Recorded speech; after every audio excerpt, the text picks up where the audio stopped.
bien? Toujours et vous? Oui, très bien. De quoi parlons-nous aujourd'hui? De Histoire de Tonle, Oui. par Mario Rigoni Stern. Quelle maison d'édition? Galmester Totem, tout Quel genre? petit. Littérature blanche. Et le nombre de pages? 128. Bon, avant de rentrer dans le vif du sujet, qui es-tu, Mario? Mario, c'est un grand écrivain italien du XXe siècle. Il est né en 1921 en Vénétie, c'est une région en Italie, et il est décédé en 2008. C'est là où il y a Venise. Évidemment, il a connu la guerre, la Grande Guerre, et il s'est engagé dans l'armée en 1938 en chasseur alpin. Il a été prisonnier, il a été libéré, enfin il a fui, il s'est enfui, bon, il a eu vraiment une vie jusqu'à être entre guillemets à la retraite et se mettre à écrire en 1970. Donc la plupart de ses livres vont parler de ses souvenirs vécus. On est carrément dedans. Oui, donc nous avons son roman le plus connu, Le Sergent dans la neige. Oui. C'est un grand classique italien. Entre deux guerres, puis En attendant l'aube. Il en a vraiment écrit pas mal. Il a reçu beaucoup de prix. Le pitch, veux-tu, puis-je c'est l'histoire de Tonle, évidemment. Qui est Tonle? C'est un berger. Voilà. Ça se passe avant la Première Guerre mondiale.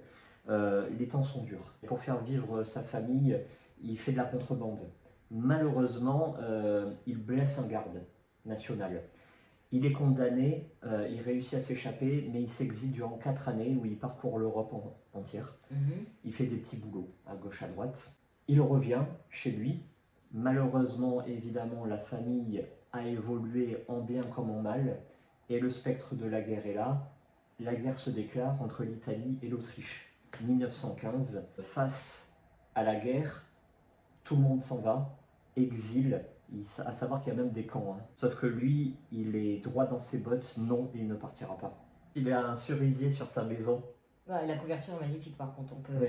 Bah, c'est pour ça qu'on l'a acheté, évidemment, oui. sans lire le résumé, encore une fois. Ce qu'il faut dire, c'est un carnet de bord. C'est Mario, voilà, qui transpose son vécu, son expérience de la guerre lors de la Première Guerre mondiale. On est parti dans du nature writing, avec une certaine âme poétique, voilà, et qui démontre bien l'avant et l'après-guerre. Avant, il part, il visite le monde, nature sauvage, cerisier sur la maison et tout ça. Il revient, la guerre s'est déclarée, son village est rasé, sa maison est rasée, tout est gris, sale, terne et mortifère. Ok, c'est pas très épais. Oui.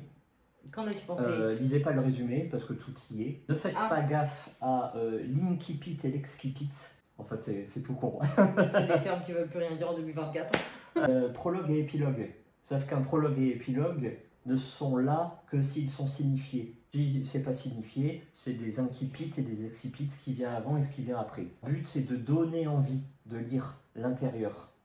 Et là, bon, ça donne pas envie. Voilà, ils ne servent absolument à rien. Donc, l'entrée et le début, vous pouvez les esquiver. Honnêtement, j'ai pas très bien compris. Voilà. Que Galmester fait une nouvelle traduction. On peut garder l'ancienne, je pense. il y a certains passages, autant il y a certains passages qui sont assez poétiques, tu vois, autant certains passages sont très lourds. Donc, des fois, c'est des volontés propres à l'auteur d'alourdir pour faire passer une émotion, un sentiment, un message, etc. Vous savez. Mais là, des fois, c'est alourdi, c'est très lourd, tu vois, c'est très pénible à lire, on ne sait pas trop pourquoi. Donc je pense que c'est un souci de traduction. Il ne se passe pas grand-chose. Voilà, pas beaucoup d'action, pas beaucoup de rythme. Il y a un message, on le comprend bien. Ce qui est assez notable, c'est que ça dépeint un contexte historique et on apprend beaucoup de choses. J'ai appris beaucoup de choses, je n'étais pas très calé. Première guerre mondiale, là on apprend beaucoup de choses, c'est-à-dire que 1915, déclaration de guerre de l'Italie face à l'Autriche.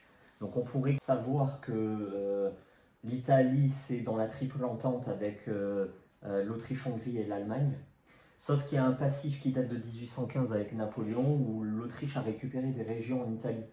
Et l'Italie profite de 1915 pour partir avec la triple entente, voilà, Russie, France, Royaume-Uni, et faire la guerre contre l'Autriche-Hongrie pour récupérer cette fameuse région, dont le Tyrol du Sud. Donc ça c'est intéressant à savoir, il y a tout un contexte. C'est pas très, on s'appesantit pas sur l'histoire, mais le contexte est assez bien amené pour apprendre des choses.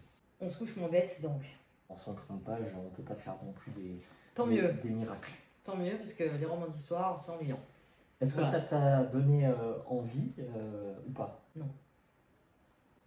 C'est quoi? C'est le côté guerre qui te convient pas? Oui, tout, de toute façon, on sait tous, hein, c'est plus un secret. Moi, l'histoire, la guerre, l'entente, l'avant, non, non.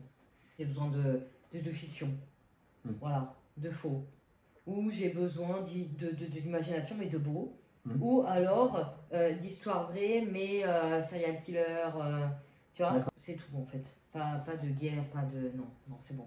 Il y en a assez, je pense, aux informations aujourd'hui. Non, c'est intéressant, voilà. Ça s'est passé en fait. Bon, là, il est décédé, il a écrit en 70, mais là, en 2024, c'est vraiment pas un truc que j'ai envie de lire. C'est un livre à réserver à ceux qui aiment l'histoire, la culture italienne. Tout se passe en Italie, hein, évidemment.